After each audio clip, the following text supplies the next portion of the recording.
As President, I've made it clear that the United States is determined to be a partner in Africa's success, a good partner, an equal partner, and a partner for the long term. The United States is trying to play catch-up in Africa. In a three-day summit organized this week by the White House, Barack Obama is trying to convince an audience from 50 African countries that he sees the region as one of the world's best economic opportunities, not as a charity case or a source of instability. The president will be hosting African leaders at a White House dinner on Tuesday evening. Before that, he announced $14 billion in new deals from American businesses in Africa, including big new commitments from Coca-Cola and GE. Blackstone will invest in African energy projects. Coca-Cola will partner with Africa to bring clean water to its communities. GE will help build African infrastructure. Marriott will build more hotels.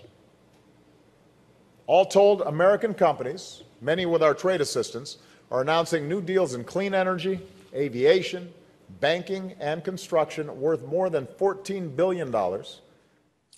Europe has traditionally been the dominant outside partner in Africa, but over the last decade, the US has also watched China steal a march on it, doing huge infrastructure projects across the region and signing big loans with various governments. Indeed, the event in Washington this week is in some ways a direct response to a series of major summits that China has held for African leaders over the last decade.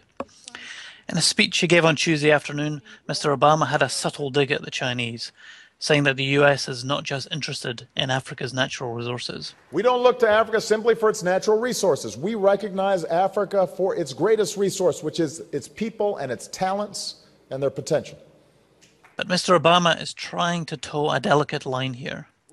The Chinese offer Africa deals with few strings attached.